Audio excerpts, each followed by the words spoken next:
आइए देखते हैं प्रश्न क्रमांक 43 में कहा गया है कि हमको प्राइम नंबर्स याद करनी है 12 से 49 के बीच में। प्राइम नंबर्स का मतलब क्या होता है पहले ये समझना होगा हमको कहीं ना कहीं, उसके बाद ही हम समझ पा रहे होंगे कि प्राइम नंबर्स क्या होता है और किस प्रकार होता है। तो प्राइम नंबर्स क्या होते हैं ये जानने के लिए थोड़ा सा मैं आपको समझाता हूँ। तो प्राइम नंबर क्या होता है, वे सभी नेचुरल नंबर्स एक को छोड़कर, किसको, एक को छोड़कर, जिनके केवल और केवल दो फैक्टर बने। कितने फैक्टर बने, दो फैक्टर बने, वो प्राइम कहलाएगी। और इसके मोर देन टू फैक्टर बन रहे होंगे वो प्राइम नहीं, कॉम्पोजिट कहलाएगी। क्या कहलाएगी, कॉम्पोजिट कहलाएगी। तो प्राइम देखते हैं, जैसे संख्या एक है तो एक को तो छोड़ ही दो, एक की हम बात ही नहीं करते हैं। दो के बारे में बात करते हैं तो दो का फैक्टर केवल एक और दो ही बन रहा है, इसके अलावा इसके और कोई गुणनखंड नहीं बन रहे हैं। जबकि तीन के साथ देखेंगे तो इसका गुणनखंड एक और तीन ही बन रहा है। इसके यानी शर्त यही होती है कि जिसका गुणनखंड स्वयं वो हो संख्या और एक हो, इसके अलावा कोई और ना हो। आगे देखेंगे चार, तो चार के साथ क्या देखेंगे, एक गुणनखंड एक बन रहा है, एक गुणनखंड दो बन रहा है, एक गुणनखंड तीन बन रहा है, नहीं सॉरी चार बन रहा है। तो इसका एक अतिरिक्त गुणनखंड बन रहा है, यानी कि ये प्राइम नहीं है। तो कितनी प्राइम है, तो यही बता रहा है कि हमको पता करनी है एक से लेके 49 के, सॉरी 12 से लेके 49 के बीच में प्राइम नंबर्स निकालना है। तो ये कितनी संख्याएं होंगी, यदि संख्याएं पूछी जाती तो ज़्यादा आसान होता हमसे, हम बता पाते, क्योंकि हमको 1 से 50 के बीच में पता है कितनी संख्याएं होती प्राइम। 1 से लेकर 50 के बीच में हमारे पास होती हैं 15 संख्याएं। 15 संख्याएं होती तो शुरुआत की 2 3 5 और 7 और 11, यानी 5 संख्याएं ये होती हैं। तो 11 ही संख्याएं होती हैं, तो 5 घटा देते तो कहीं ना कहीं 10 बचता, तो हम बता पाते कितनी संख्याएं होती हैं, 10। लेकिन उन 10 संख्याओं का इसने जोड़ पूछ लिया है, तो आइए हम देखते हैं उन संख्याओं का जोड़ कैसे निकालेंगे। तो पहली संख्या होगी, इसके बाद 13, 13 के बाद हम देखते हैं वो संख्या निकल के आती है, 13 के बाद निकल के आती 17, 17 के बाद निकल के आती 19, 19 के बाद निकल के आती 23, 23 के बाद निकल के आती 29, जो भी हमें दिया गया है 31, 37, 43, 47।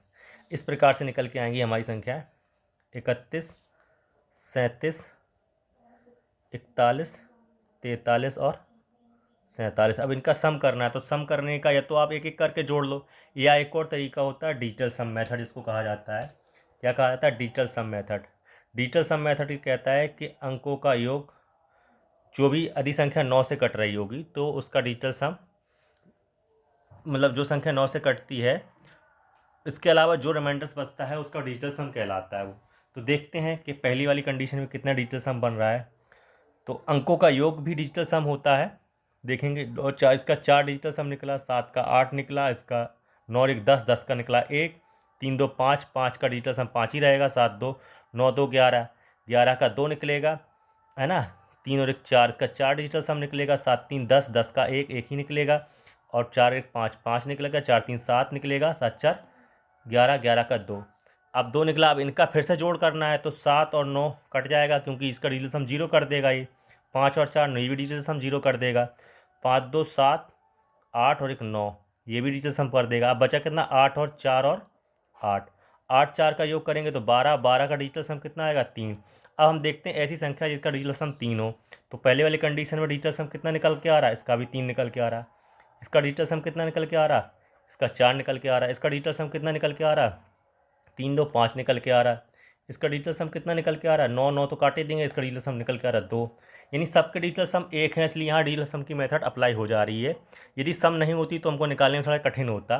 तो देख रहे हैं डिजिटल सम 3 हमारा आया यहाँ पे योग का, तो उत्तर भी वही होगा जिसका डिजिटल सम 3 मैच कर रहा होगा। तो उत्तर हमारा कौन सा होगा, ये पहला, है ना। आप देखते हैं अगले प्रश्न की ओर।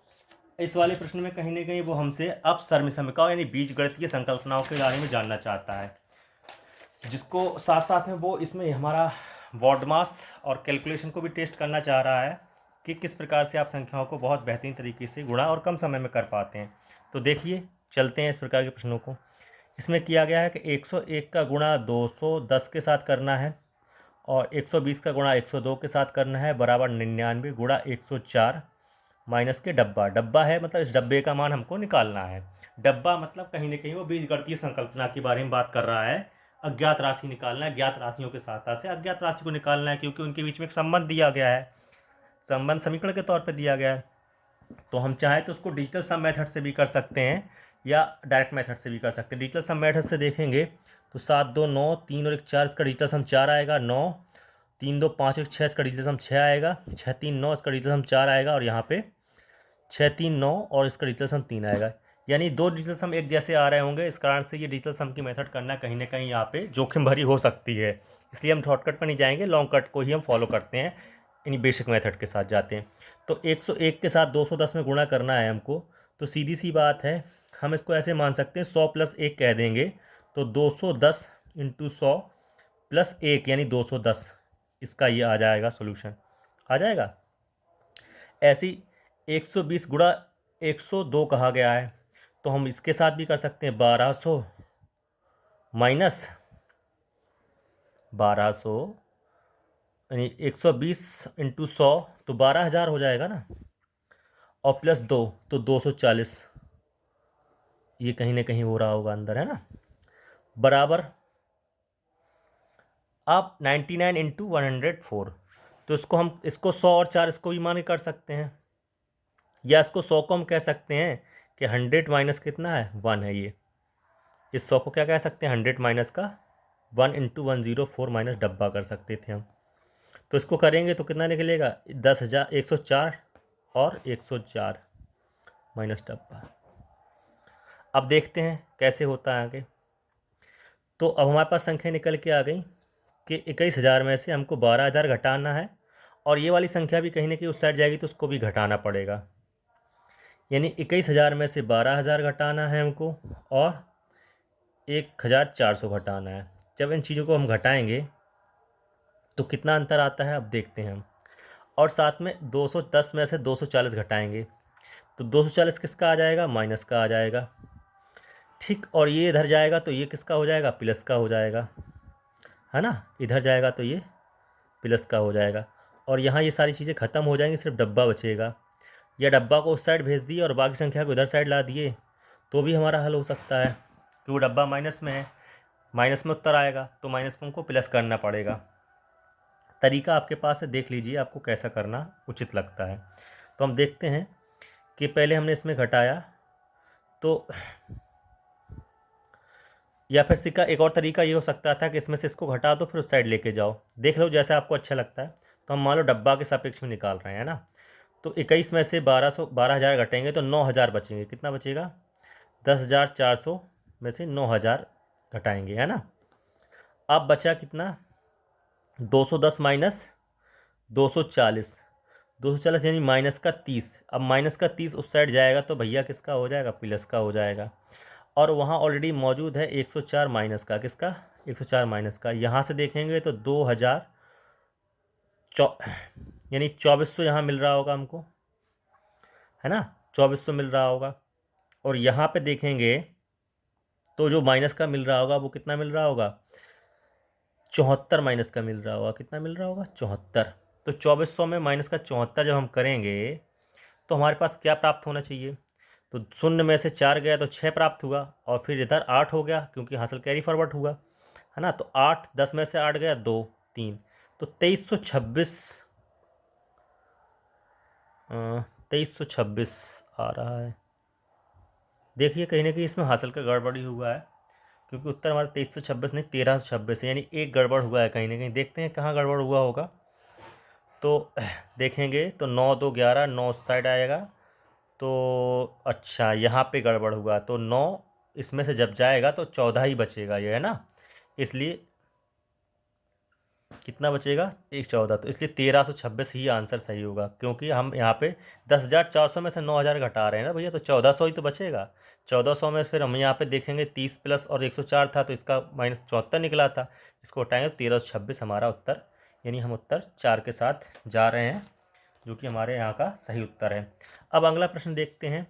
अब ये पूछा गया है अगले प्रश्न में, ठीक है, अगला प्रश्न पूछा गया sum of the all common factors of 36 and 48, एक को छोड़कर। ये कह रहा है कि 36 और 48 के सार गुणनखंड निकालने हैं हमको और एक को छोड़ देना है ना। तो 36 और 48 के सार गुणनखंड कैसे निकलेंगे, तो 36 के गुणनखंड निकाल लो और 48 के गुणनखंड निकाल लो। सार का मतलब है कॉमन फैक्टर निकालना है, तो कॉमन फैक्टर मतलब होगा कि वो संख्या होगी जो कहीं ना कहीं 36 और 48 को काटेगी। तो अभी हम फिलहाल के लिए मान ले रहे हैं हमने एक को भी जोड़ रखा है, क्योंकि हम बाद में हटा देंगे। अब मान लो देखते तो 1 से कटेंगी दोनों संख्या, भैया कटेंगी, 2 से कटेंगी, 3 से कटेंगी क्या, बिल्कुल कटेंगे। 3 का जो होता डिजिटल सम के 9 अंक यदि हो रहा है या 9 का 3 या 3 का गुणक होता है तो संख्या कटती है 3 से। जब इससे कट रही है तो अब देखते हैं क्या 5 से कट रही, नहीं कट रही। 6 से देखें, 6 से भी कट रही है क्या?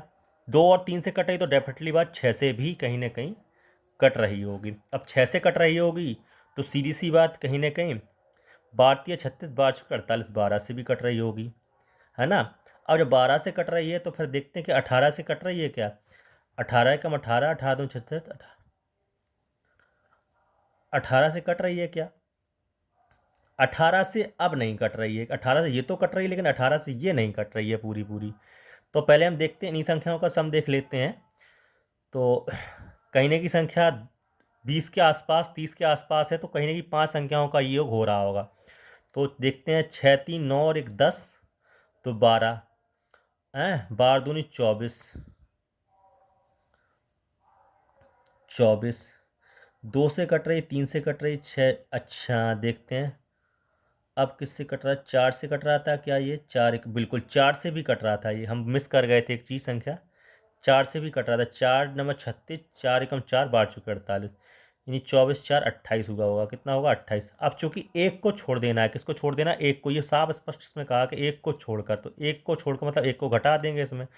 तो कुल फैक्टर ये हैं, इनका जोड़ निकालना है। तो इनका जोड़ कितना निकल रहा होगा? 27 निकल रहा है, जो कि हमारा ऑप्शन ए सही है। कौन सा सही है? ए सही है। अब हम देखेंगे प्रश्न क्रमांक 50 46 में, है ना। धन्यवाद।